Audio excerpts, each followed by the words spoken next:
Quando Allah, l'Eccelso, chiama i credenti nel Sacro Corano, sottolinea l'importanza di sostenere la loro fede espressa con le azioni. Nell'Islam, affermare semplicemente di avere fede senza le azioni corrispondenti ha poca importanza. Le azioni servono come prova necessaria per ottenere ricompense e misericordia, sia in questa vita che nell'aldilà. Proprio come un albero da frutto ha valore solo quando produce frutti, la fede ha senso solo quando conduce a buone azioni. In questo caso, Allah, l'Eccelso, esorta i musulmani a garantire che la loro eredità sia distribuita correttamente dopo la morte, prendendo testimoni del loro testamento. Capitolo 5, Al-Maidah, versetto 106. O voi che avete creduto, quando la morte si avvicina a uno di voi al momento del lascito testamentario, si prenda testimonianza di 2 uomini giusti tra voi o di altri 2 da fuori, se state viaggiando per la terra e il disastro della morte vi colpisce. La prima cosa da notare è che Allah, l'Eccelso, ha collegato l'espressione fisica della propria fede in Lui a una questione terrena. Questo indica che l'Islam è un codice di condotta completo che influenza ogni aspetto della vita terrena e religiosa di una persona. Pertanto, non si deve mai trattare l'Islam come se fosse solo un insieme di atti di culto e quindi non avesse alcuna influenza sulle proprie attività terrene. In ogni situazione, terrena o religiosa, si deve obbedire sinceramente ad Allah, l'Eccelso, utilizzando correttamente le benedizioni che sono state concesse come delineato negli insegnamenti islamici, poiché questa è la condizione per essere un vero credente in Allah, l'Eccelso. Questo li aiuterà a raggiungere uno stato mentale e fisico armonioso e permetterà loro di dare la giusta priorità a tutto e a tutti nella loro vita, preparandosi alla responsabilità nel giorno del giudizio. Di conseguenza, questa mentalità favorirà la pace mentale sia in questa vita che nell'altra. Capitolo 5, Al-Maidah, versetto 106. Quello di 2 uomini giusti tra voi o 2 altri da fuori, se state viaggiando per la terra e la catastrofe della morte vi colpisce. Tratteneteli dopo la preghiera. Le 2 persone da scegliere devono essere ben note a chi fa il lascito e degne di fiducia. Se si è in viaggio al momento del decesso, ci si deve affidare a 2 musulmani, che devono essere individuati e scelti in una moschea dopo la preghiera collettiva. Come indicato nel versetto 106, chi offre le proprie preghiere in moschea ha maggiori probabilità di temere Allah, l'Altissimo, e di adempiere correttamente al proprio dovere di testimone. Capitolo 5, Al-Maidah, versetto 106. Giurino entrambi su Allah se dubitate della loro testimonianza. Non scambieremo il nostro giuramento per un prezzo, nemmeno se fosse un parente stretto, e non negheremo la testimonianza ad Allah. In tal caso saremmo tra i peccatori. Questo versetto mette in guardia contro la spergiura. In un hadith riportato nel Sahih Bukhari, numero 2673, il santo profeta Mohammed, pace e benedizioni su di lui, ammonì che coloro che testimoniano il falso per appropriarsi ingiustamente dei beni altrui affronteranno Allah, l'Eccelso, nel giorno del giudizio, mentre egli è adirato con loro. È fondamentale comprendere che questo si applica ai beni di tutti, indipendentemente dal loro credo. Questa situazione può verificarsi anche se qualcuno è rispettoso nell'adorazione di Allah, l'Altissimo, come l'esecuzione delle preghiere obbligatorie. Purtroppo, questo fenomeno si verifica spesso nei paesi in via di sviluppo, dove alcuni musulmani possono presentare reclami fraudolenti in tribunale per acquisire beni che non sono loro, inclusi denaro e proprietà. Un hadith di Sahih Bukhari, numero 2654, sottolinea che questo è considerato uno dei peccati più gravi. Questo hadith classifica lo spergiuro al pari del politeismo e della mancanza di rispetto verso i genitori.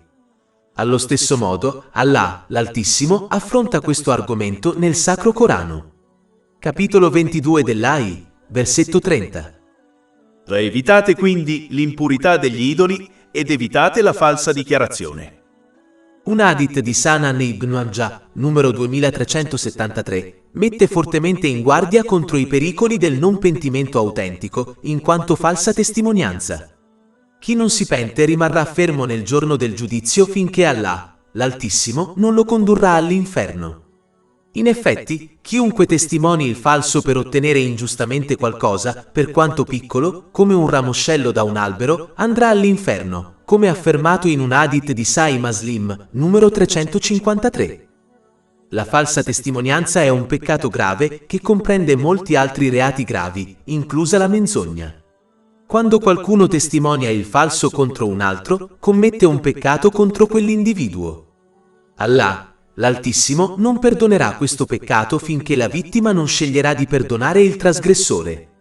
Se il perdono non viene concesso, le buone azioni del falso testimone saranno trasferite alla vittima e, se necessario, i peccati della vittima saranno attribuiti al falso testimone per garantire giustizia nel giorno del giudizio. Questo potrebbe portare alla fine alla gettata del falso testimone all'inferno, come affermato in un hadith trovato nel Sahih Muslim, numero 6579. Inoltre, un falso testimone pecca se testimonia a favore di qualcun altro, consentendo a quella persona di rivendicare ingiustamente qualcosa che non le appartiene. Tale comportamento contraddice direttamente gli insegnamenti del Sacro Corano, che istruisce i musulmani ad astenersi dall'aiutarsi a vicenda nelle azioni sbagliate e invece a sostenersi a vicenda nelle azioni giuste. Capitolo 5, Al-Maidah, versetto 2.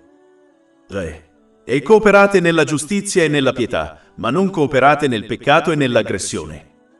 Un testimone disonesto incorrerà in ulteriori peccati utilizzando qualcosa che è diventato proibito a causa del modo in cui è stato acquisito. Ad esempio, se qualcuno ha accumulato ricchezza con mezzi disonesti e poi l'ha donata in beneficenza, tale atto sarebbe respinto e considerato un peccato, poiché Allah, l'Altissimo, accetta solo ciò che è lecito. Ciò è supportato da un hadith nel Sahih Muslim, numero 2342. In realtà, qualsiasi azione intrapresa con quella ricchezza sarà priva di benedizioni e sarà considerata peccaminosa perché ottenuta illecitamente. Tutti i musulmani sono tenuti a dire sempre la verità, sia nelle conversazioni informali che quando testimoniano in tribunale. Qualsiasi forma di menzogna è peccaminosa e può condurre all'inferno. Coloro che persistono nell'inganno saranno contrassegnati come grandi bugiardi da Allah, l'Altissimo. È chiaro quale destino attende nel giorno del giudizio chi si è guadagnato tale etichetta da Allah, l'Altissimo. Questo monito è riecheggiato in un hadith di Jami' at-Tirmidhi, numero 1971. In definitiva, è necessario evitare di appropriarsi illegalmente di ciò che appartiene ad altri, sia attraverso procedimenti legali che con altri metodi, poiché ciò va contro i principi di un autentico musulmano e credente.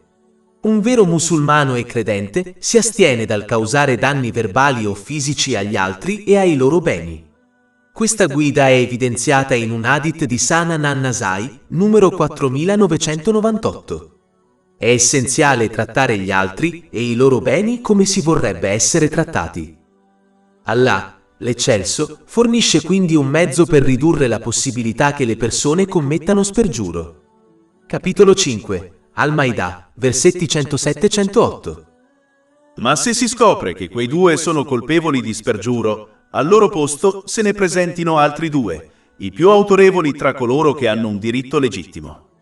E giurino su Allah, la nostra testimonianza è più veritiera della loro, e non abbiamo trasgredito. In tal caso saremmo tra gli ingiusti. In questo modo è più probabile che testimonino secondo il suo vero scopo, o che temano che altri giuramenti possano essere prestati dopo i loro. E temete Allah.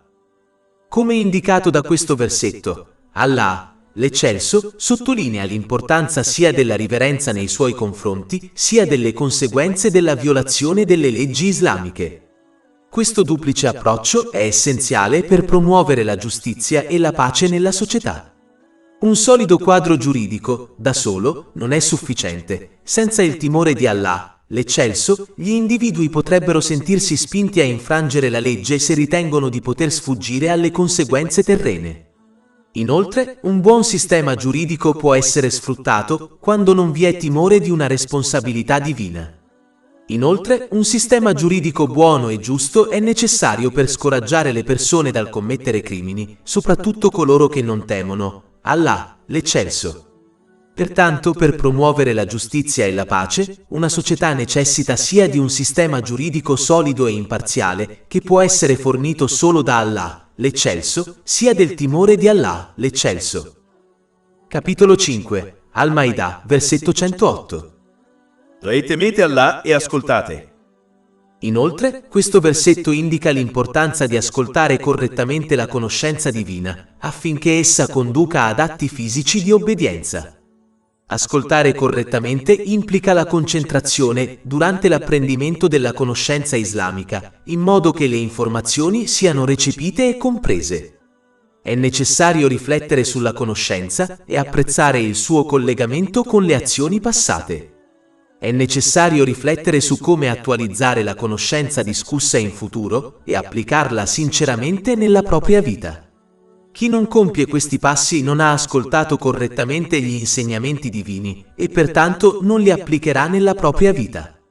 Non ascoltare correttamente la conoscenza islamica è una delle ragioni principali per cui i musulmani che hanno accesso alla conoscenza islamica, come le lezioni, non cambiano affatto il loro comportamento o le loro azioni, poiché credono erroneamente che il semplice ascolto della conoscenza islamica sia sufficiente per compiacere Allah, l'Altissimo, anche se non hanno l'intenzione di applicare gli insegnamenti nella propria vita.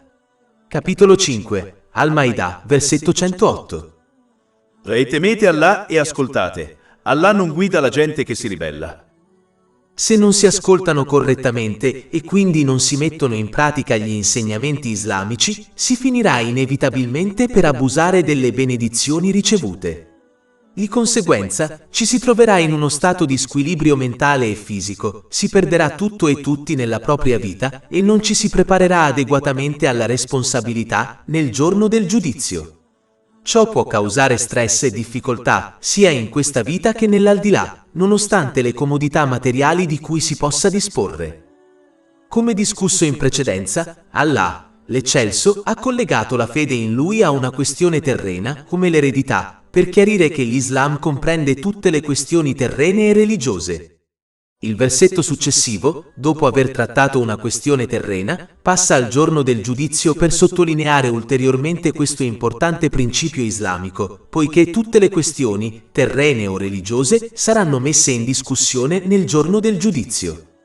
Capitolo 5. Al-Ma'idah, versetto 109.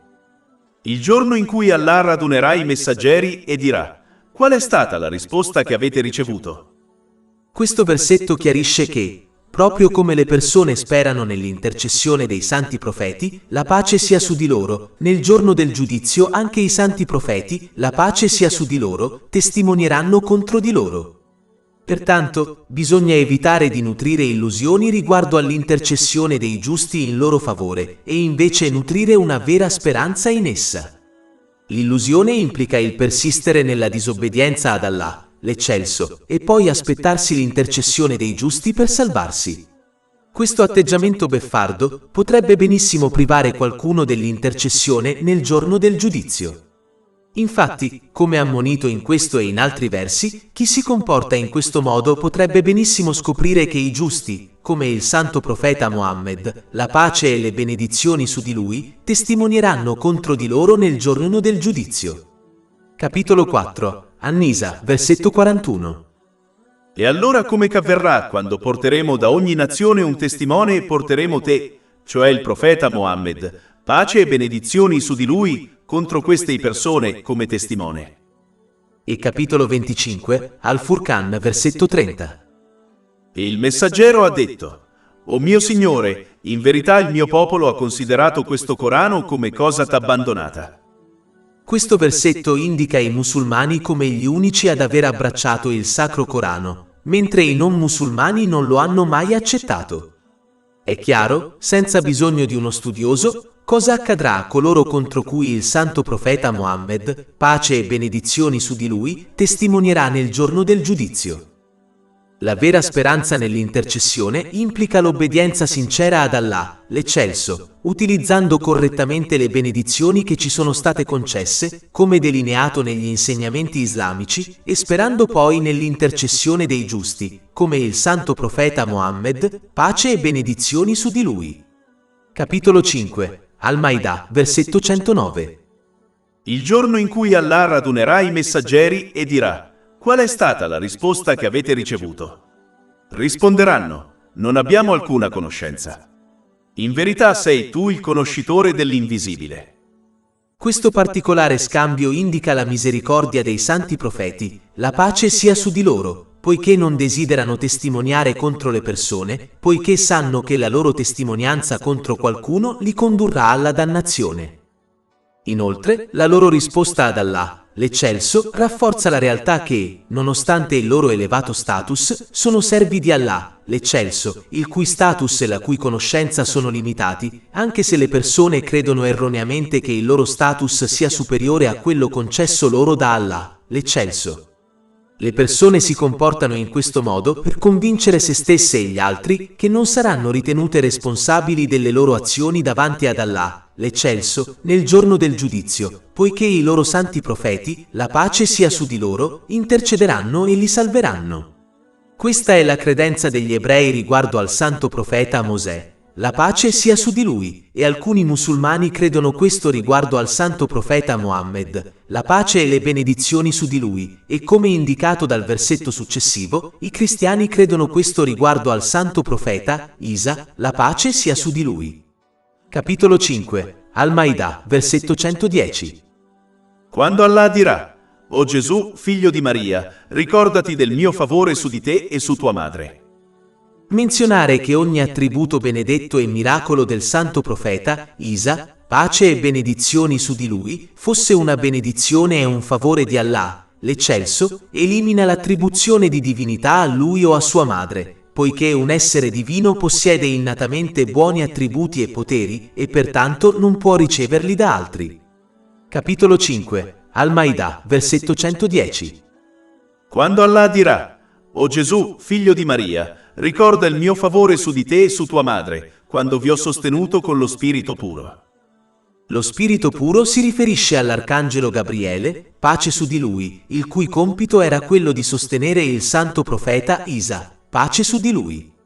Ancora una volta, questo nega l'attribuzione di divinità al santo profeta Isa, pace su di lui, poiché un essere divino non ha bisogno del sostegno altrui e, al contrario, li sostiene. Capitolo 5, Al-Maida, versetto 110. E hai parlato alle persone nella culla e nella maturità. La capacità di parlare da bambino è davvero miracolosa, mentre parlare da adulto è piuttosto comune. Pertanto, quando si riferisce a lui che parla da adulto, probabilmente si riferisce a quando tornerà sulla terra, prima della fine del mondo, per guidare i musulmani e affrontare l'Anticristo. Il suo ritorno è menzionato in numerosi hadith, incluso quello presente nel Sahih Muslim numero 7381.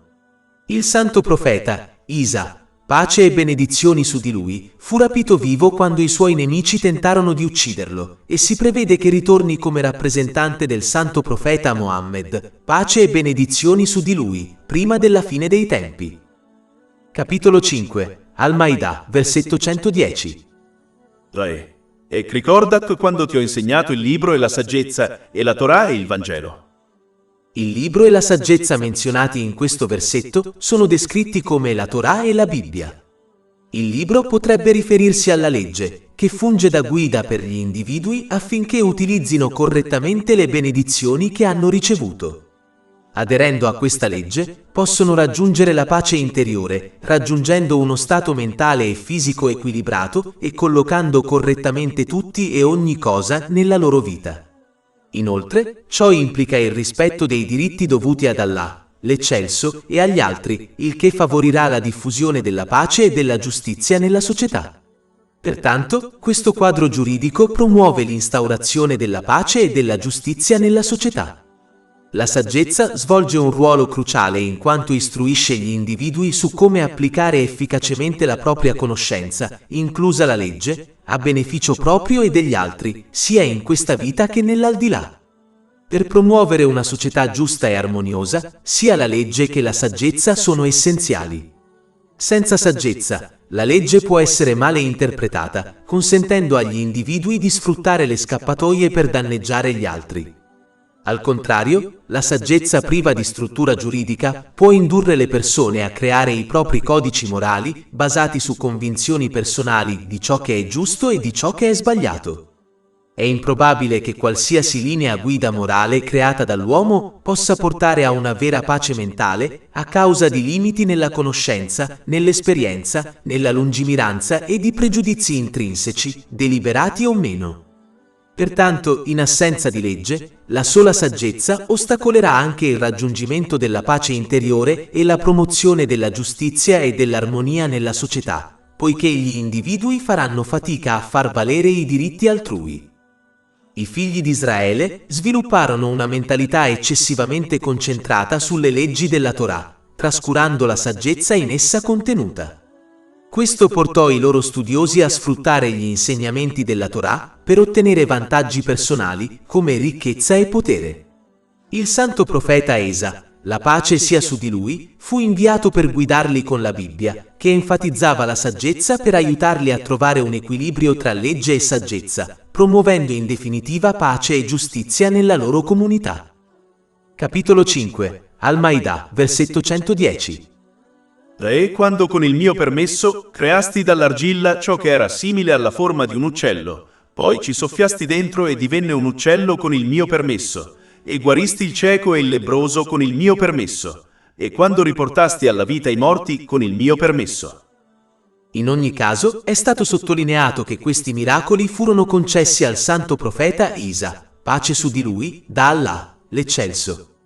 Se fosse stato divino, sarebbe stato in grado di compiere questi miracoli da solo, senza fare affidamento su Allah, l'Eccelso. In generale, i musulmani dovrebbero apprezzare i miracoli dei santi profeti, la pace sia su di loro, e sforzarsi di comprenderne gli insegnamenti. Questa comprensione li aiuterà a rimanere fedeli all'obbedienza ad Allah, l'Altissimo. È essenziale che questi miracoli non siano visti semplicemente come racconti divertenti che lasciano il pubblico a bocca aperta, senza impartire insegnamenti significativi o incoraggiare la contemplazione di altri preziosi insegnamenti islamici, come le ammirevoli caratteristiche dei santi profeti, la pace sia su di loro, che tutti i musulmani dovrebbero abbracciare. Inoltre, in un versetto simile del Sacro Corano, sebbene fossero menzionati molteplici miracoli, questi venivano descritti come uno solo. Capitolo 3 Ale Imran, versetto 49. In verità sono venuto a voi con un segno da parte del vostro Signore. Creo per voi con l'argilla qualcosa che abbia la forma di un uccello, poi vi soffio dentro e, con il permesso di Allah, diventa un uccello. E guarisco il cieco dalla nascita e il lebbroso, e rimetto in vita i morti, con il permesso di Allah. E vi informo di ciò che mangiate e di ciò che accumulate nelle vostre case. In verità, questo è un segno per voi, se siete credenti. Ciò suggerisce la necessità di un'osservazione olistica. In quest'ottica, questi miracoli servono come prova del giorno del giudizio. Il primo miracolo, la creazione di un uccello vivo dall'argilla, simboleggia la creazione dell'umanità. I miracoli successivi, la guarigione del cieco e del lebbroso, riflettono le malattie e l'invecchiamento che tutti affrontano nella vita. Il miracolo successivo, la resurrezione dei morti, simboleggia la resurrezione nel giorno del giudizio. Infine, il miracolo della rivelazione delle azioni nascoste delle persone illustra l'importanza di essere responsabili delle proprie azioni in quel giorno. Un vero credente nutre una forte convinzione della propria responsabilità nel giorno del giudizio e si prepara attivamente. Capitolo 3 Ali Imran, versetto 49. In verità questo è un segno per voi, se credete. Prepararsi efficacemente al giorno del giudizio significa utilizzare le benedizioni che ci sono state concesse in conformità con la guida divina. Pertanto, i musulmani dovrebbero coltivare una forte convinzione nella propria responsabilità nel giorno del giudizio per assicurarsi di essere veramente preparati. Alcuni potrebbero riconoscere la propria responsabilità interiormente, ma potrebbero non adottare le misure necessarie per prepararsi. Questo è il motivo per cui spesso si vedono musulmani che continuano a disobbedire ad Allah, l'Altissimo, pur professando la propria fede nella propria responsabilità nel giorno del giudizio. Inoltre, è essenziale adottare la giusta mentalità riguardo alla propria responsabilità nel giorno del giudizio. Bisogna evitare il pio desiderio che inducono le persone a persistere nella disobbedienza ad Allah, l'Eccelso, pur credendo di poter in qualche modo avere successo in quel giorno. Questo è il pio desiderio adottato dai cristiani che credono che la salvezza sia loro garantita nell'aldilà, indipendentemente dalle loro azioni. Ricordate, Allah, l'Eccelso, non equipara le azioni di coloro che fanno il bene a quelle di coloro che fanno il male, indipendentemente dalle loro credenze. Capitolo 45, Ayatiyah, versetto 21. O forse coloro che commettono il male credono che li renderemo uguali nella vita e nella morte come coloro che hanno creduto e compiuto il bene. È male ciò che giudicano. Per prepararsi veramente alla responsabilità nel giorno del giudizio, è essenziale sostenere la propria dichiarazione verbale di fede con azioni di obbedienza. In questo modo si può sperare nella pace e nel successo sia in questa vita che nell'altra. Un hadith di Jamiat Tirmidhi, numero 2459, evidenzia la distinzione tra meri desideri irrealizzabili e autentica speranza in Allah, l'Eccelso.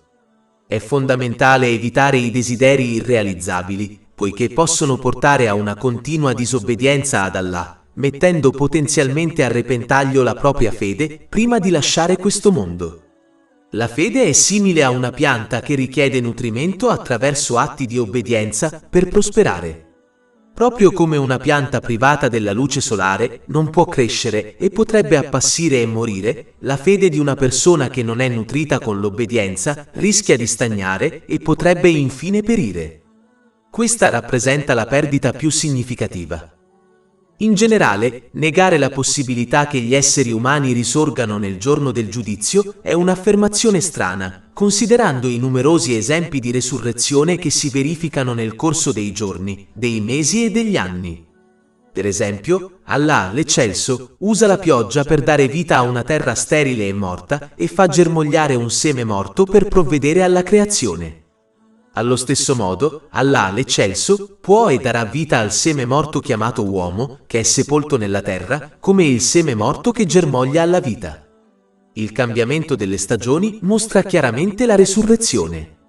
Ad esempio, durante l'inverno, le foglie degli alberi muoiono e cadono e l'albero appare senza vita. Ma durante le altre stagioni, le foglie ricrescono e l'albero appare pieno di vita. Il ciclo sonno-veglia di tutte le creature è un altro esempio di resurrezione.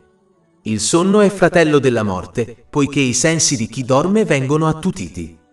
Allah, l'Eccelso, restituisce poi l'anima di una persona se è destinata a continuare a vivere, ridando così la vita alla persona addormentata.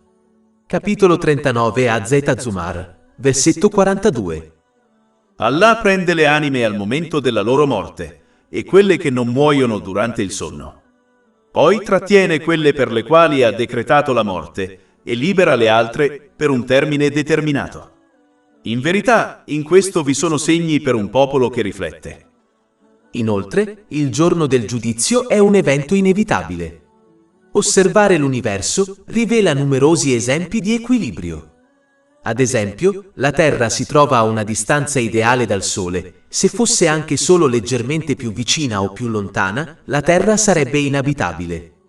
Allo stesso modo, il ciclo dell'acqua opera in perfetta armonia. Con l'acqua che evapora dall'oceano, si condensa nell'atmosfera e cade sotto forma di pioggia, garantendo la continuazione della vita sulla Terra.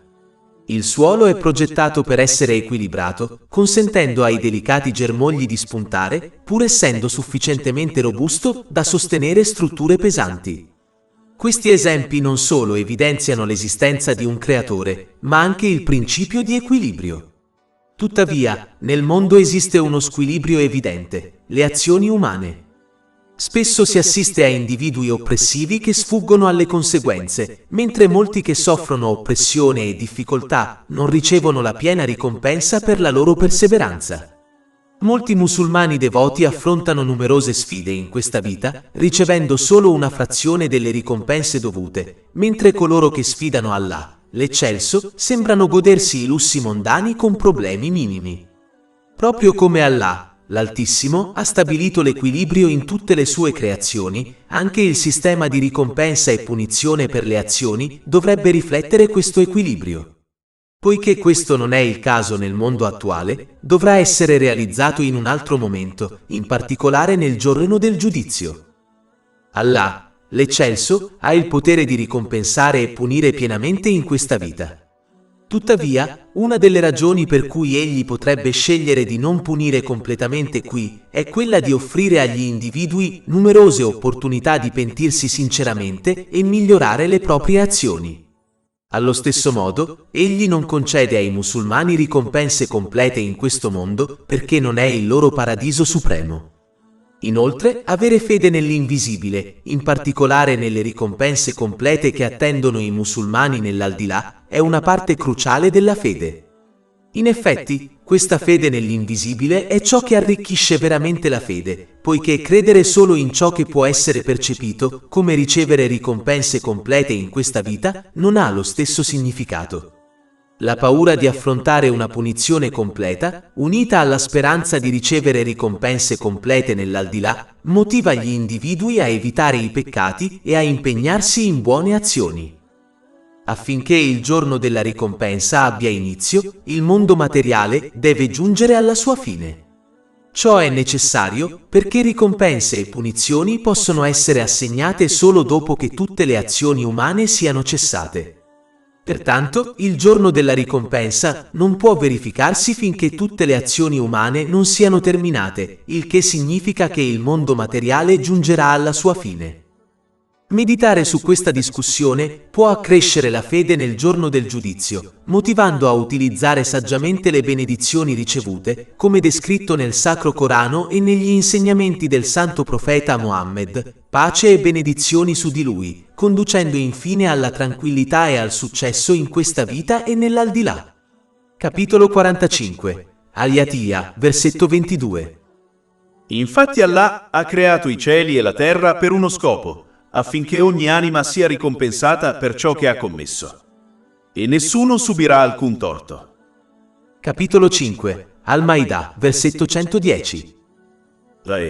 E quando impedii ai figli di Israele di ucciderti, quando giunsi da loro con prove evidenti, e quelli tra loro che non credevano dissero: questa non è altro che magia evidente.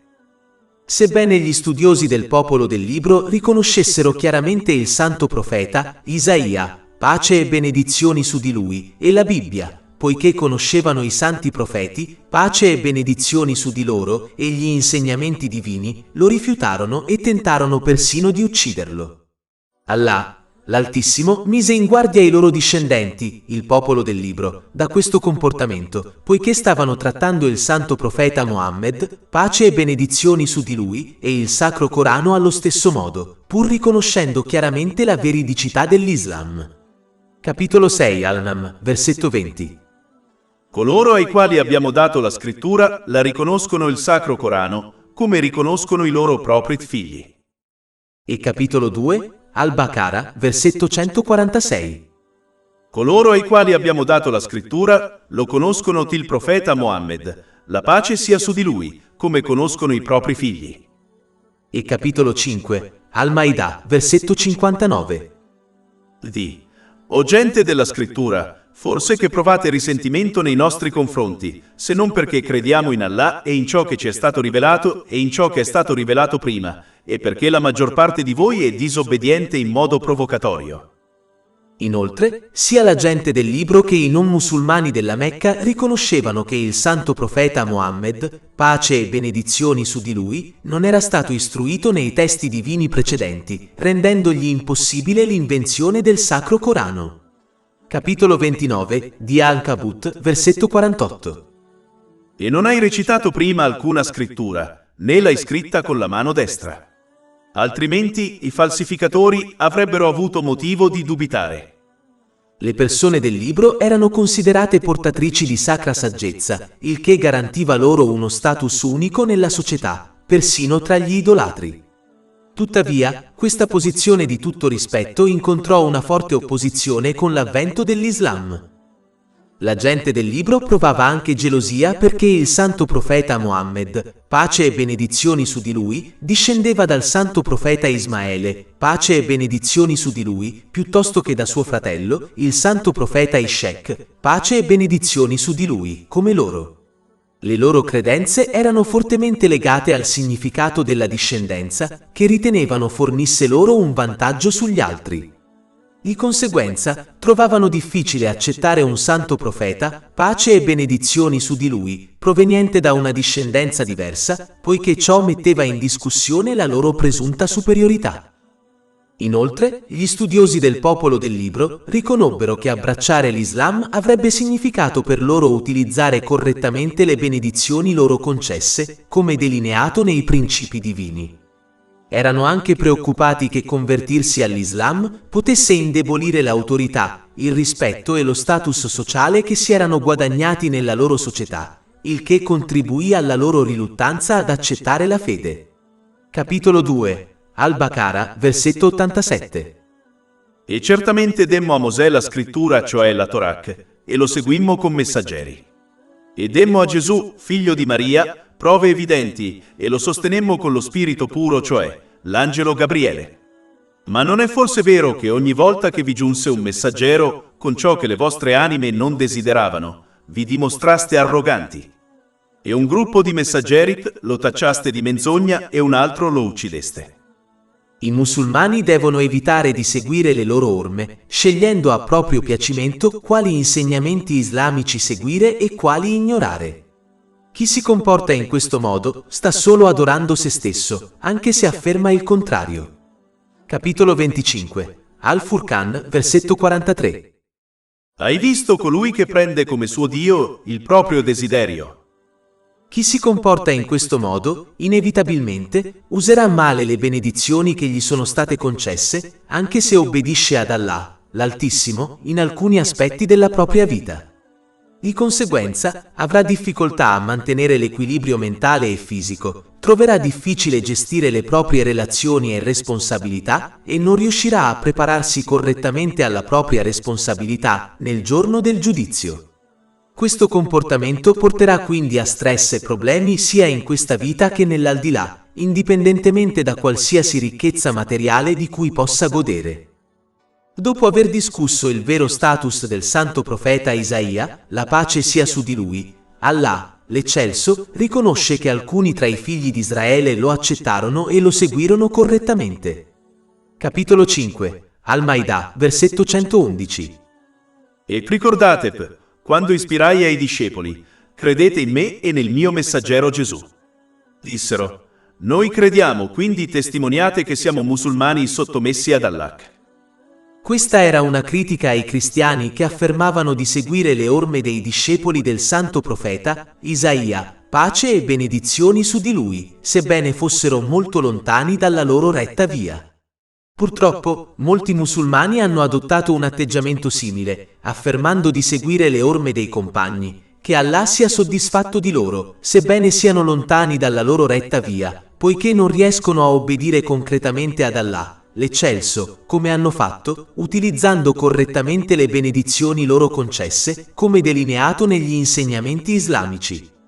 Molti predicatori islamici, invece, hanno l'abitudine di discutere del grande rispetto e amore che i compagni, che Allah sia soddisfatto di loro, nutrivano per il santo profeta Mohammed, pace e benedizioni su di lui, e del loro alto rango agli occhi dell'Islam, poiché questi aspetti intrattengono i loro ascoltatori, mentre evitano intenzionalmente di discutere delle loro buone caratteristiche, del loro sacrificio e della loro lotta per compiacere Allah, l'Eccelso, in ogni momento, poiché ciò farebbe sentire male i loro ascoltatori, poiché no, si comportano allo stesso modo. Bisogna evitare questo atteggiamento e invece adottare la vera fede in Allah, l'Eccelso, e nei suoi santi profeti, pace su di loro, come fecero i discepoli del santo profeta Isaia, pace su di lui. Capitolo 5. Al-Maidah, versetto 111. E ricordate, quando ispirai ai discepoli, credete in me e nel mio messaggero Gesù. Dissero, noi crediamo, quindi testimoniate che siamo musulmani sottomessi ad Allah. La fede autentica in Allah, l'eccelso, significa sostenere con le azioni la propria fede espressa. Un vero credente riconosce Allah, l'eccelso, come suo Signore e abbraccia volontariamente il proprio ruolo di suo servitore. Tale servitore non cerca gratificazione personale, né si aspetta che gli altri provvedano ai suoi bisogni. Piuttosto, antepone il piacere e l'obbedienza al proprio padrone a ogni altra cosa, incluso seguire le tendenze, i social media o i desideri altrui. Il suo unico obiettivo è compiacere il padrone. Inoltre, un vero servitore riconosce che tutto ciò che possiede, persino la propria vita, è un dono del suo creatore, Allah, l'eccelso.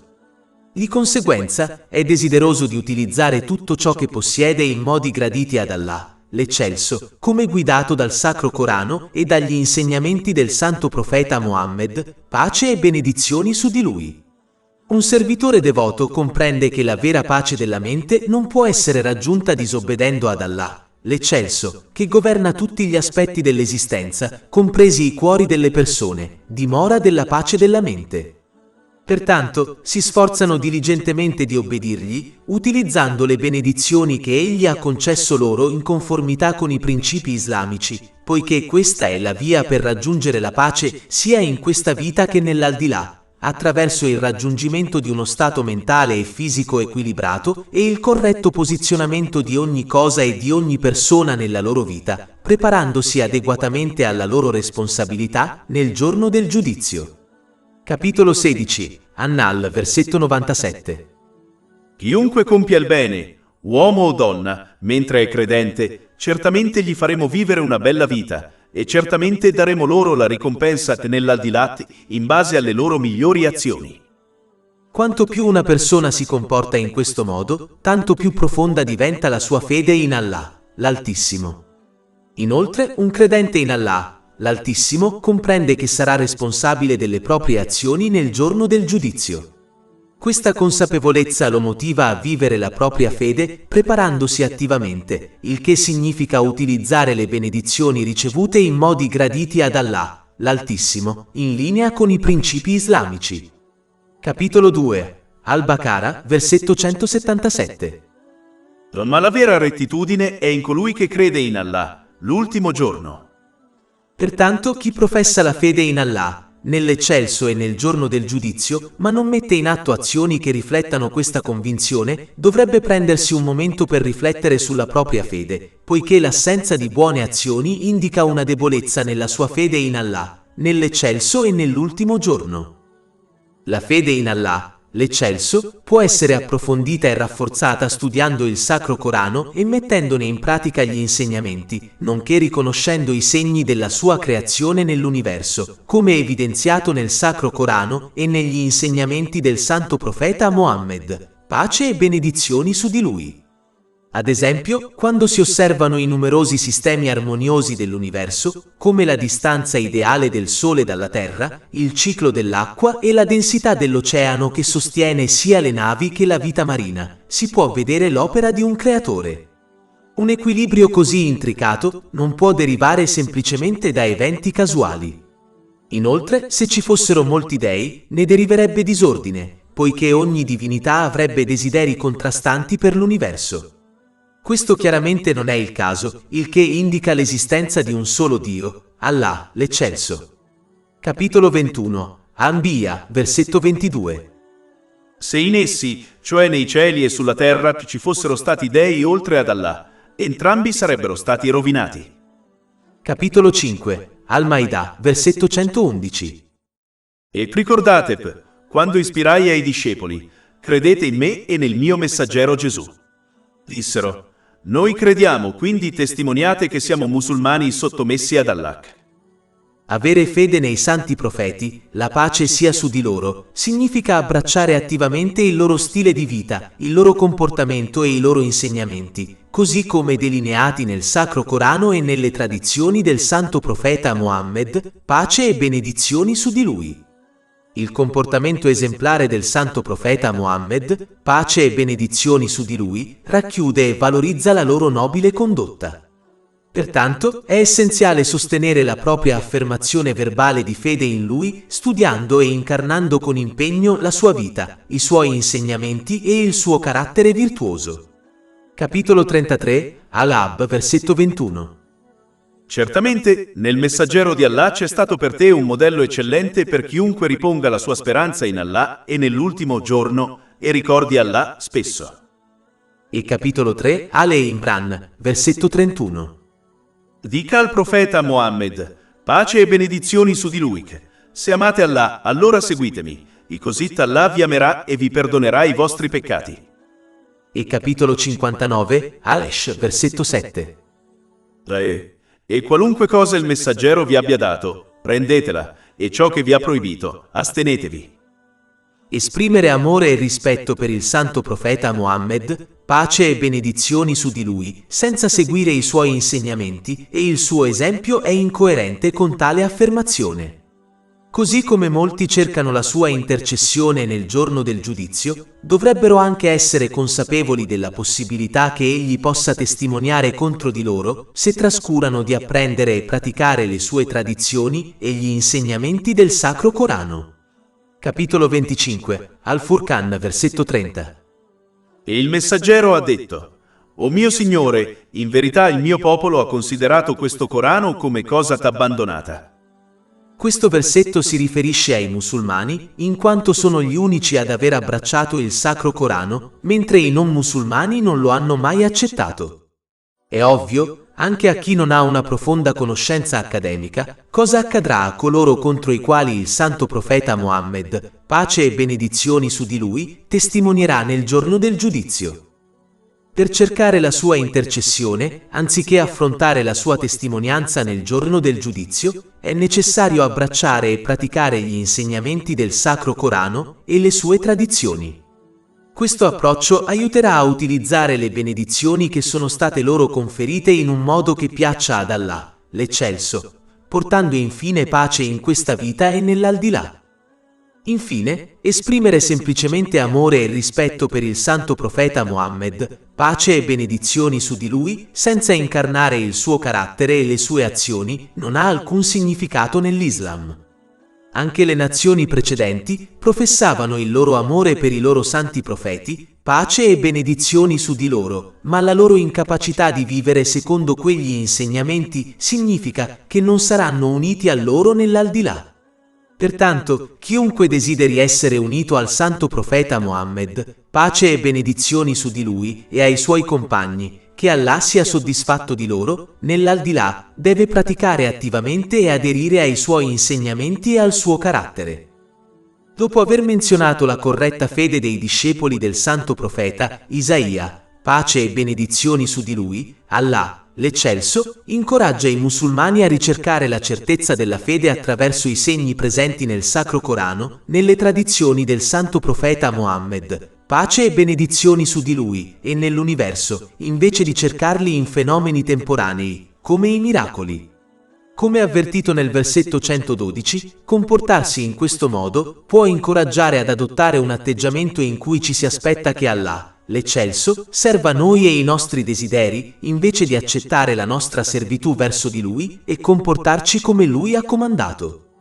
Capitolo 5, Al-Maidah, versetti 112-113. E ricordat quando i discepoli dissero, «O Gesù, figlio di Maria, può il tuo Signore farci scendere una tavola kimbanditak dal cielo?» Gesù disse, «Temete Allah se siete credenti». Dissero, «Vogliamo mangiarne, e che i nostri cuori siano rassicurati, e sappiamo che sei stato sincero con noi e sii tra i suoi testimoni». Chi adotta un atteggiamento esigente inizierà ad adorare Allah, l'Altissimo, in cambio di beni terreni.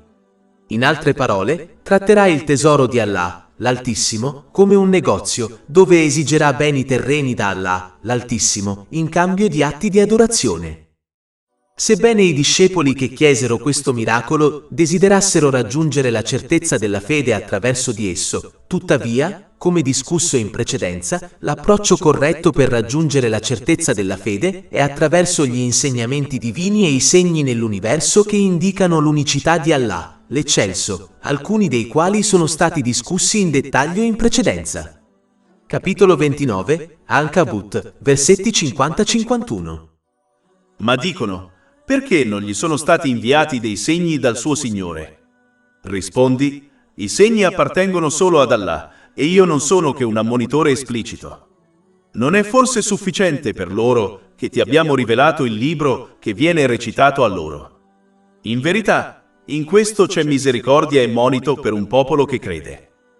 In generale, avere una fede forte è vitale in quanto permette agli individui di rimanere devoti all'obbedienza ad Allah, l'Eccelso, in ogni situazione, sia nei periodi prosperi che in quelli difficili.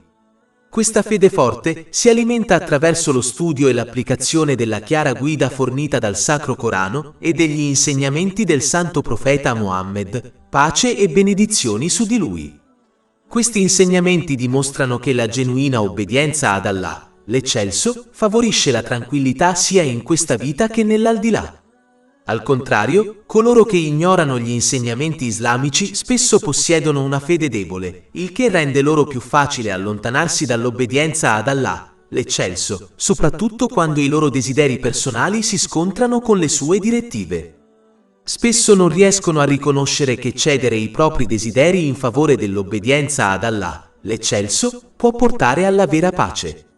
Pertanto, è essenziale rafforzare la propria fede ricercando la conoscenza islamica e applicandola, assicurando un'obbedienza incrollabile ad Allah, l'Eccelso, in ogni momento.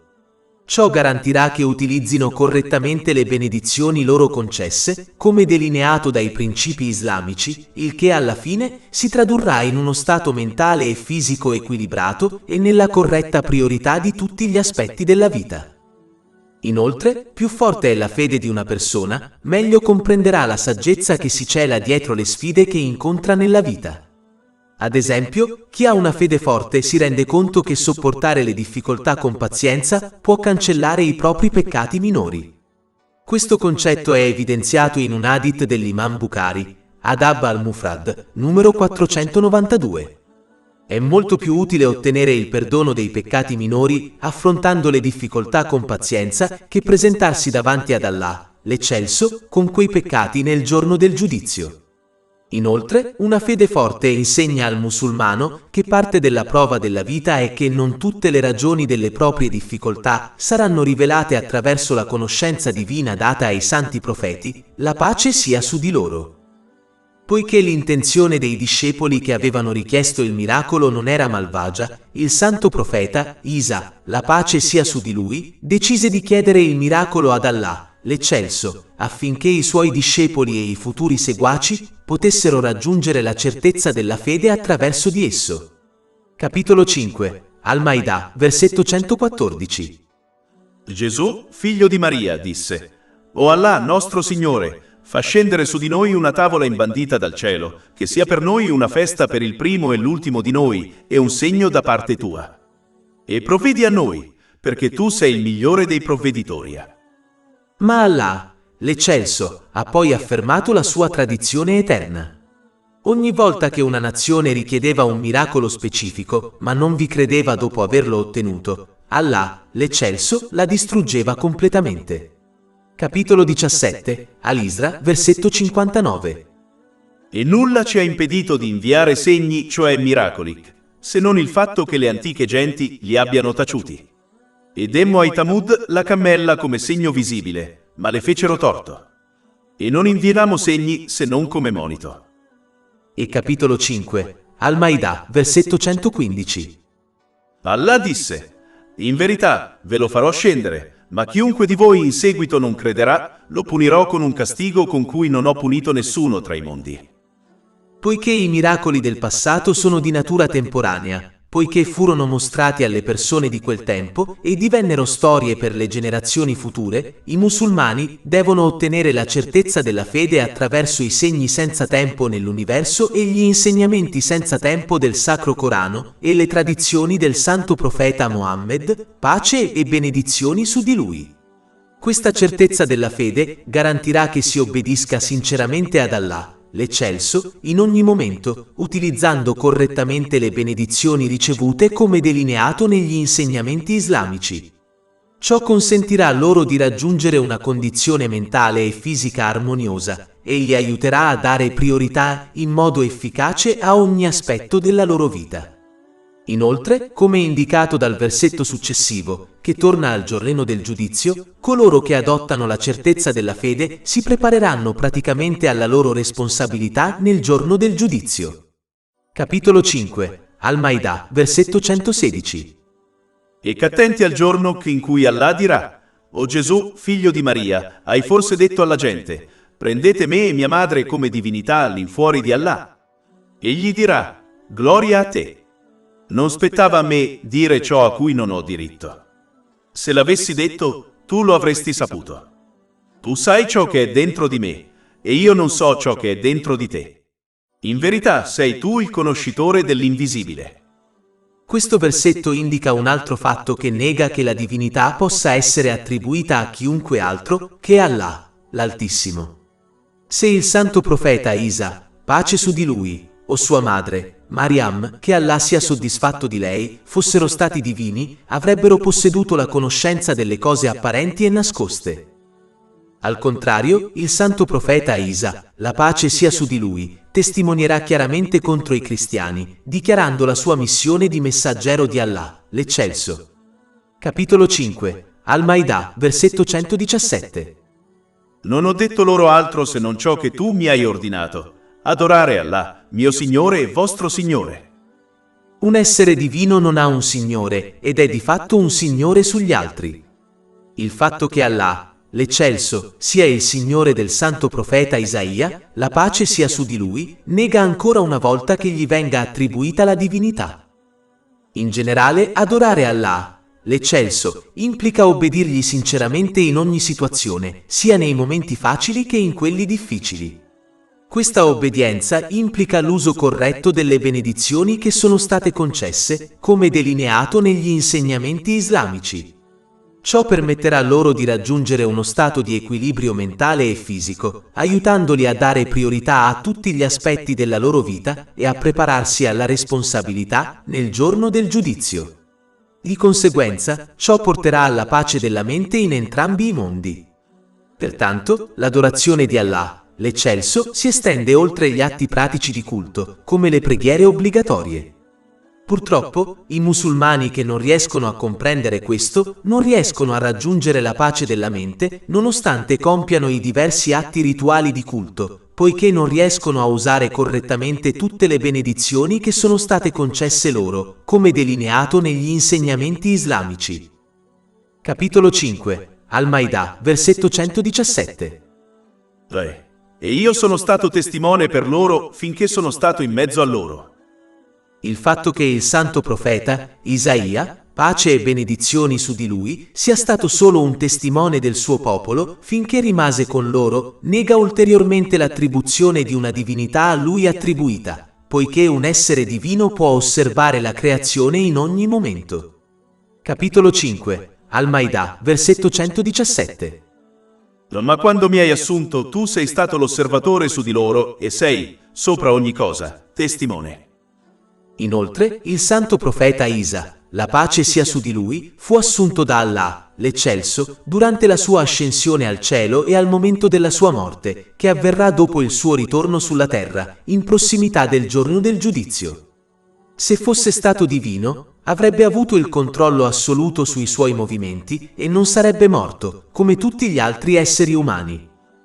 Allah, l'Eccelso, nega quindi l'illusione dei cristiani che credono falsamente di avere la salvezza garantita nel giorno del giudizio, indipendentemente dalle loro azioni, poiché il santo profeta, Isaia, la pace sia su di lui, li salverà. Capitolo 5, Al-Maidah, versetto 118. Se tu li punisci, in verità sono tuoi servi, ma se tu li perdoni, in verità tu sei l'Eccelso, il saggio. Pertanto, è importante evitare di nutrire illusioni riguardo all'intercessione dei giusti e coltivare invece una genuina speranza nella misericordia di Allah, l'Eccelso. Le illusioni portano a una continua disobbedienza ad Allah, l'Eccelso, nell'attesa che l'intercessione dei giusti venga in loro soccorso. Questo tipo di atteggiamento può essere visto come una presa in giro e potrebbe comportare la negazione dell'intercessione nel giorno del giudizio. Come evidenziato in questo e in altri versi, coloro che agiscono in questo modo potrebbero scoprire che persino i giusti, incluso il santo profeta Mohammed, pace e benedizioni su di lui, potrebbero testimoniare contro di loro in quel giorno. Capitolo 4, An-Nisa, versetto 41.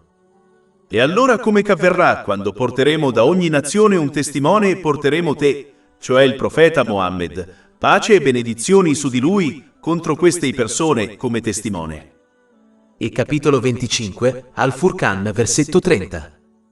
E il messaggero ha detto: O mio Signore, in verità il mio popolo ha considerato questo Corano come cosa t'abbandonata. Questo versetto indica i musulmani come gli unici seguaci del Sacro Corano, poiché i non musulmani non lo hanno mai accettato. È evidente, anche senza un esame accademico, cosa accadrà alla persona contro la quale il santo profeta Mohammed, pace e benedizioni su di lui, testimonierà nel giorno del giudizio. La vera speranza nell'intercessione significa obbedire sinceramente ad Allah, l'Eccelso, utilizzando correttamente le benedizioni che ci sono state concesse secondo gli insegnamenti islamici e poi sperare nella misericordia di Allah, l'Eccelso, come l'intercessione dei giusti nel giorno del giudizio, come il santo profeta Mohammed, pace e benedizioni su di lui. Capitolo 5, Al-Maidah, versetti 116-118. E qu'attenti al giorno in cui Allah dirà: O Gesù, figlio di Maria, hai forse detto alla gente: prendete me e mia madre come divinità all'infuori di Allah? Egli dirà: gloria a te. Non spettava a me dire ciò a cui non ho diritto. Se l'avessi detto, tu lo avresti saputo. Tu sai ciò che è dentro di me, e io non so ciò che è dentro di te. In verità, sei tu il conoscitore dell'invisibile. Non ho detto loro se non ciò che tu mi hai comandato, di adorare Allah, mio Signore e vostro Signore. E sono stato testimone su di loro finché sono stato tra loro, ma quando mi hai elevato, tu eri l'osservatore su di loro, e tu sei, su ogni cosa, testimone. Se li punisci, in verità sono tuoi servi, ma se li perdoni, in verità sei tu l'Eccelso, il saggio.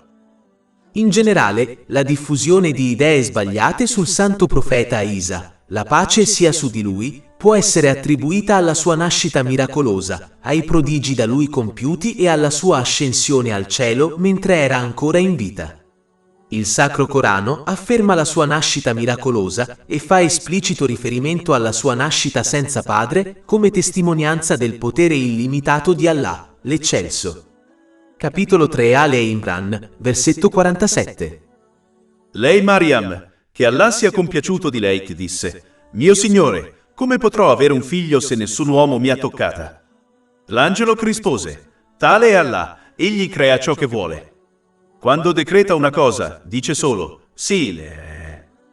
Allah, l'Eccelso, ha portato all'esistenza il santo profeta Isa, pace su di lui, senza un padre, proprio come ha creato il santo profeta Adamo, pace su di lui, senza padre né madre.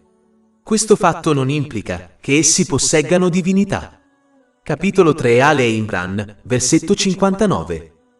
In verità, l'esempio di Gesù per Allah è come quello di Adamo. Lo creò dalla polvere, poi gli disse: sì, ed egli fu. È piuttosto sconcertante che i cristiani considerino il santo profeta Isla, pace su di lui, come il figlio di Allah, l'Eccelso, dato che nacque senza padre. Tuttavia, non estendono questa convinzione al santo profeta Adamo, pace su di lui, anch'egli nato senza padre né madre. Logicamente, si potrebbe sostenere che il santo profeta Adamo, pace su di lui, abbia più diritto a essere chiamato figlio di Allah, l'Eccelso, rispetto al santo profeta Isla, pace su di lui, eppure questa non è una convinzione che sostengono. È interessante vedere come applichino la logica e il buon senso nel caso del santo profeta Adamo, pace su di lui, ma sembrino trascurarli quando si tratta del santo profeta Isla, pace su di lui.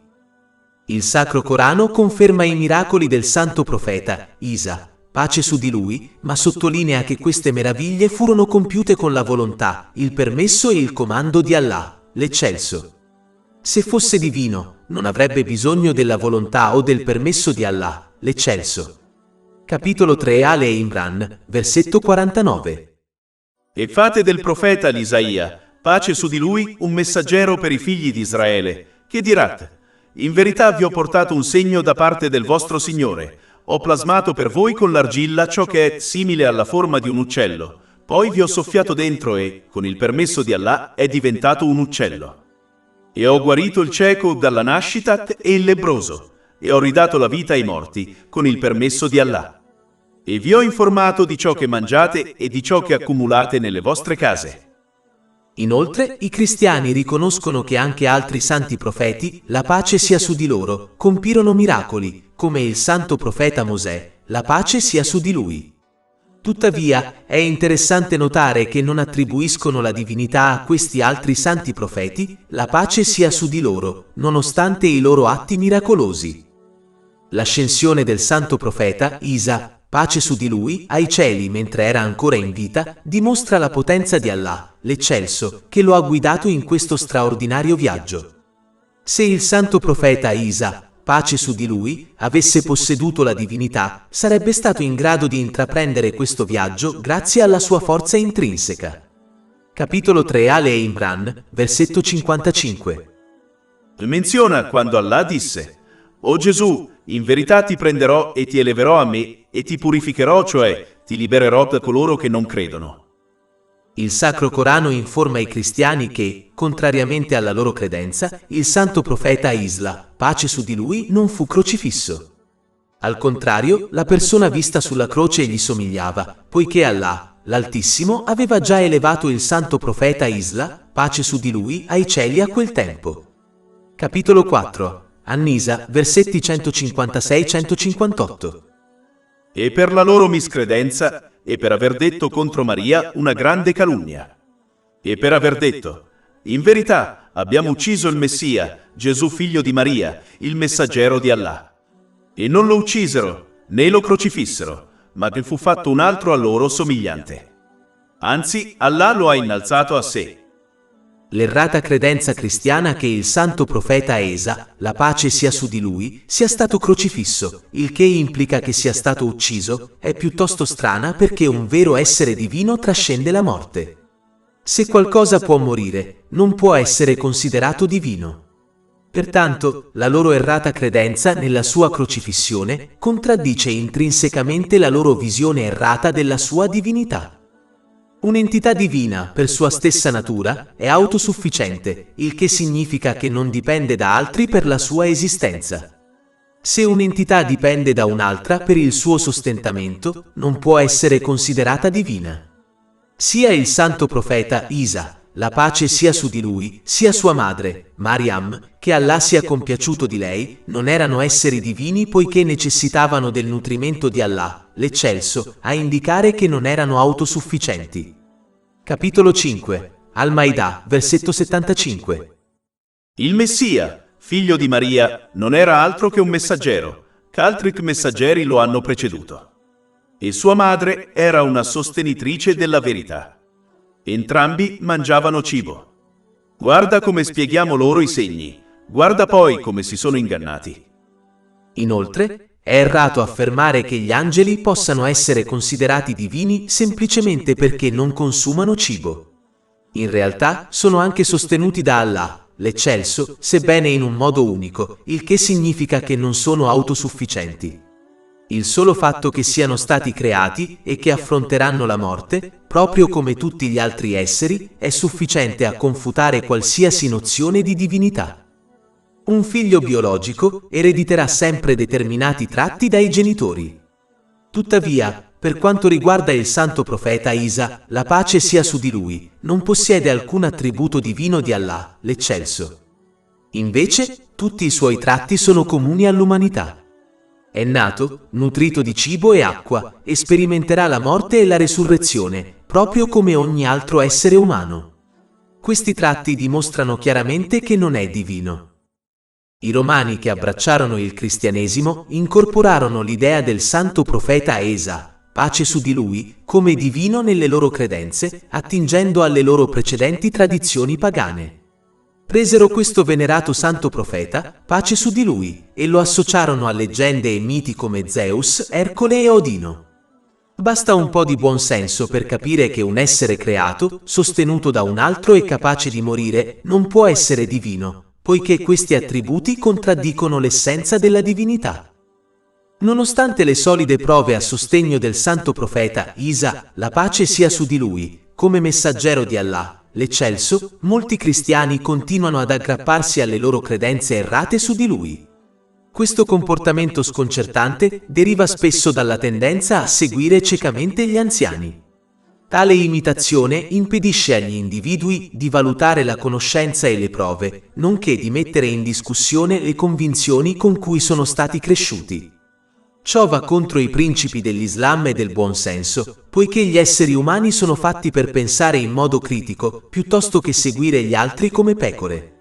Pertanto, è fondamentale evitare l'imitazione cieca, poiché può portare a fuorvianti.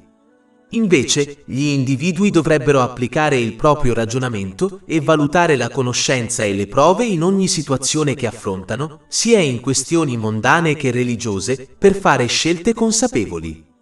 Anche all'interno dell'Islam, l'imitazione cieca è disapprovata, poiché Allah, l'Eccelso, incoraggia le persone ad apprendere, comprendere e agire in base agli insegnamenti islamici, basandosi sulla comprensione piuttosto che sulla mera imitazione degli altri.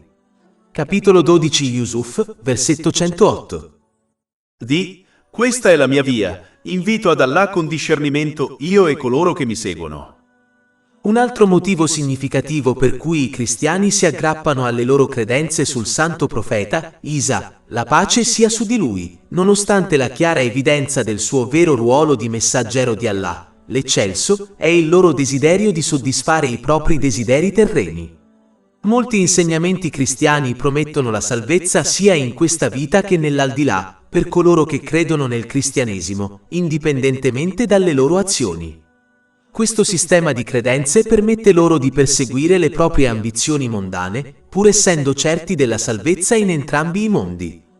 Di conseguenza, si aggrappano alla loro fede cristiana, poiché il loro obiettivo principale in questa vita è assecondare i propri desideri terreni, piuttosto che aderire a uno standard morale più elevato che incoraggi il corretto uso delle benedizioni concesse loro da Allah, l'Eccelso.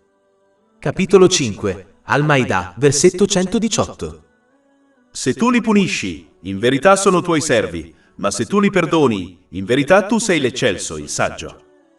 In generale, poiché Allah, l'Eccelso, è il creatore e il Signore di tutte le cose, solo Lui decide le regole che i suoi servi devono seguire. Se infrangono queste regole, allora Allah, l'Eccelso, ha il diritto di punirli.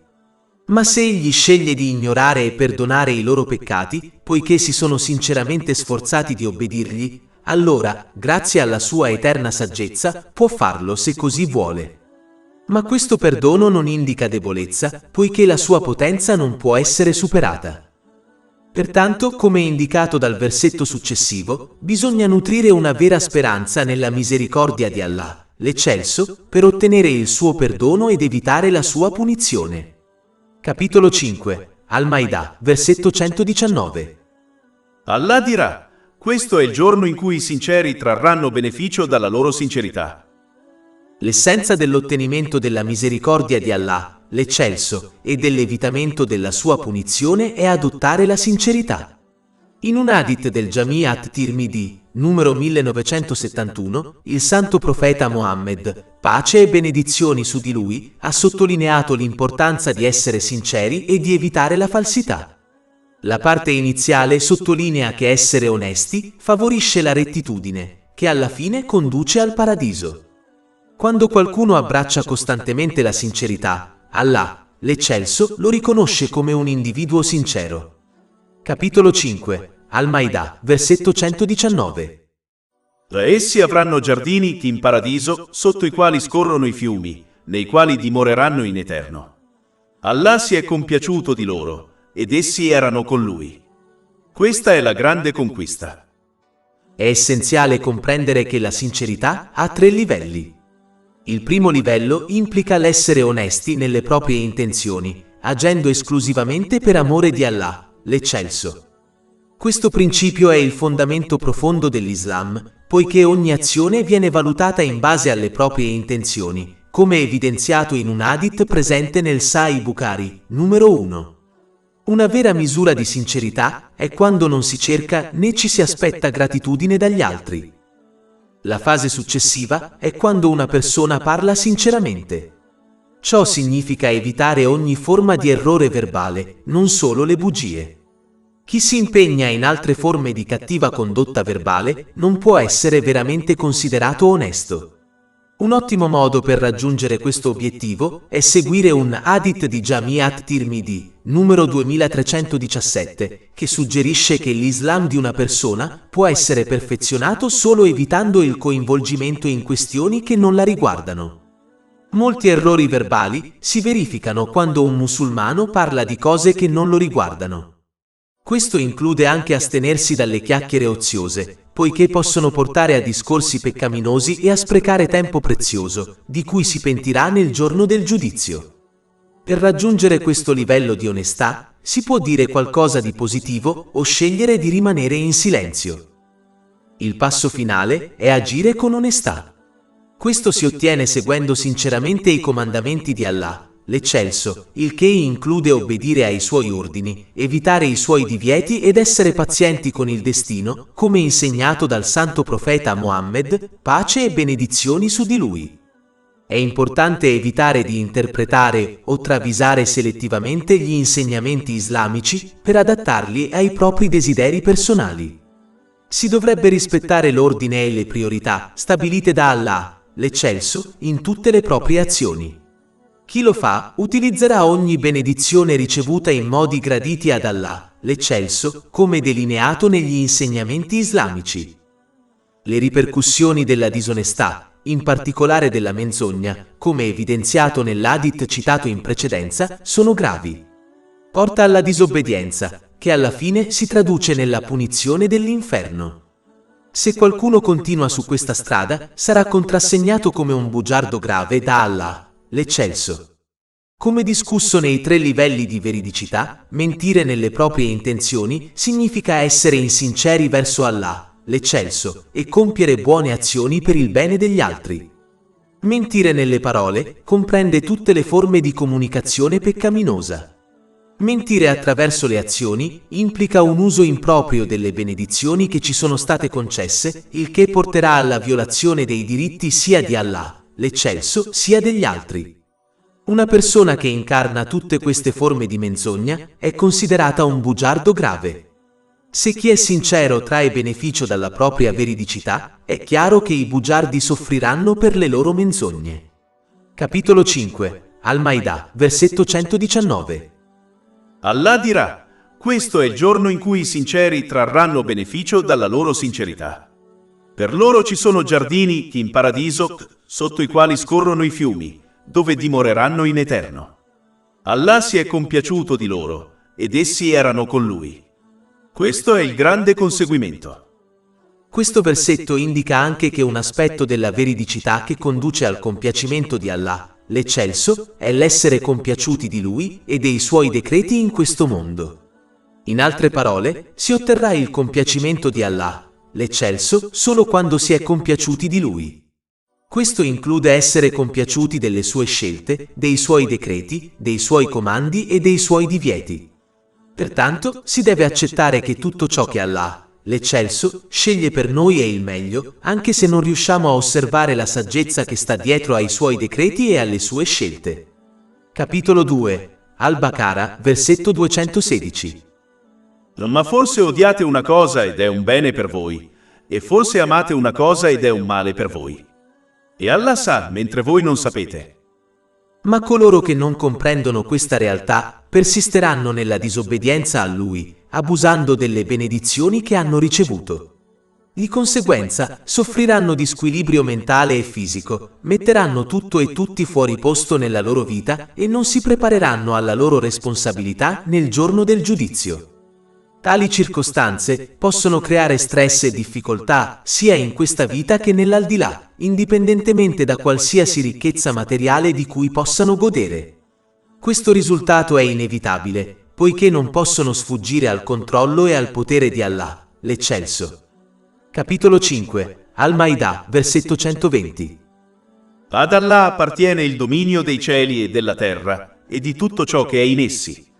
Egli è onnipotente.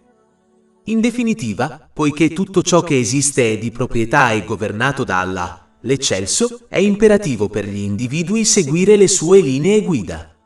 Proprio come si possono affrontare le conseguenze per non aver rispettato le leggi del proprio paese, si incontreranno difficoltà in questa vita e nell'aldilà se si ignorano i comandi del Creatore dell'universo.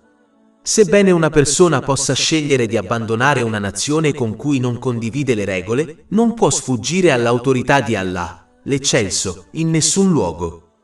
Sebbene le normative sociali possano cambiare, le leggi divine stabilite da Allah, l'Eccelso, rimangono costanti. Proprio come un proprietario di casa stabilisce le regole per la propria proprietà, indipendentemente dalle opinioni altrui, l'universo è sotto il controllo di Allah, l'Eccelso, che solo ne determina le leggi, indipendentemente dal consenso umano. Pertanto, è fondamentale rispettare queste regole divine per il proprio bene. Coloro che comprendono questa realtà si sottometteranno volontariamente ad Allah, l'Eccelso, e si impegneranno a usare le benedizioni che Egli ha loro concesso in modi che gli siano graditi, come delineato nel Sacro Corano e negli insegnamenti del Santo Profeta Muhammad, pace e benedizioni su di lui. Gli individui possono scegliere di ricercare la comprensione della saggezza che si cela dietro i comandamenti e i divieti di Allah, l'Eccelso, riconoscendo come essi contribuiscano al benessere personale e sociale, conducendo alla pace in questa vita e nell'altra. Oppure possono scegliere di seguire i propri desideri e ignorare gli insegnamenti islamici. Tuttavia, coloro che ignorano i principi islamici dovrebbero essere preparati ad affrontare le conseguenze delle proprie scelte in entrambi i mondi, poiché nessuna quantità di obiezioni o lamentele li proteggerà dalle conseguenze. Capitolo 18 Al-Kahf, versetto 29. E di, la verità proviene dal tuo Signore. Chi vuole creda e chi vuole neghi.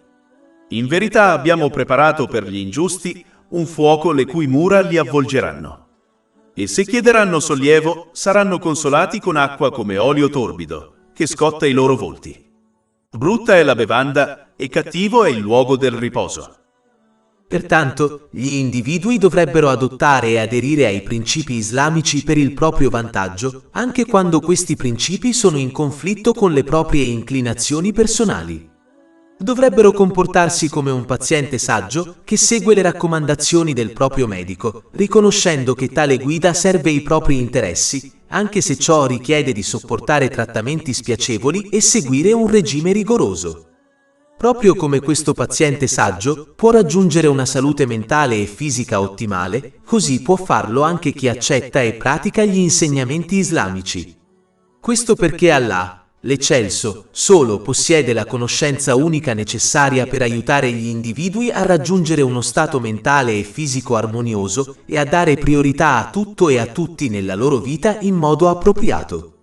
La comprensione delle condizioni mentali e fisiche umane che la società possiede, nonostante le approfondite ricerche, non sarà mai adeguata a raggiungere questo obiettivo, poiché non può risolvere ogni problema che una persona può affrontare o prevenire ogni tipo di stress mentale e fisico a causa dei suoi pregiudizi intrinseci e della mancanza di lungimiranza, conoscenza ed esperienza. Solo Allah, l'Eccelso, possiede questa conoscenza, che ha trasmesso all'umanità attraverso il Sacro Corano e gli insegnamenti del Santo Profeta Muhammad, pace e benedizioni su di lui. Questa verità diventa evidente confrontando coloro che utilizzano le benedizioni ricevute in conformità con gli insegnamenti islamici con coloro che non lo fanno. Sebbene molti pazienti possano non comprendere appieno la scienza alla base dei trattamenti prescritti e quindi riporre cieca fiducia nei medici, Allah, l'Eccelso, incoraggia tuttavia le persone a riflettere sugli insegnamenti dell'Islam in modo da poterne apprezzare l'influenza positiva sulla propria vita. Egli non esige una fede cieca negli insegnamenti islamici, desidera invece che le persone ne riconoscano la validità attraverso prove evidenti. Tuttavia, Ciò richiede un approccio imparziale e aperto agli insegnamenti dell'Islam. Capitolo 12 Yusuf, versetto 108. Questa è la mia via, invito ad Allah con discernimento io e coloro che mi seguono. Inoltre, poiché Allah, l'Eccelso, è l'unico sovrano dei cuori spirituali delle persone, la dimora della pace mentale, solo Lui determina chi la riceve e chi no. Capitolo 53, An-Naim, versetto 43. E che è Lui che fa ridere e piangere. È evidente che Allah, l'Eccelso, concede la pace della mente solo a coloro che utilizzano saggiamente le benedizioni che Egli ha provveduto, come delineato negli insegnamenti islamici. Capitolo 16, An-Nahl, versetto 97. Chiunque compia il bene, uomo o donna, mentre è credente, certamente gli faremo vivere una bella vita, e certamente daremo loro la ricompensa nell'aldilà in base alle loro migliori azioni. Ogni lode spetta ad Allah, Signore dei mondi, e che la pace e le benedizioni siano sul suo ultimo messaggero, Muhammad, sulla sua nobile famiglia e sui suoi compagni. Oltre 500 ebook, audiolibri, infografiche, podcast e blog gratuiti disponibili sul nostro sito web www.shaykhpod.com.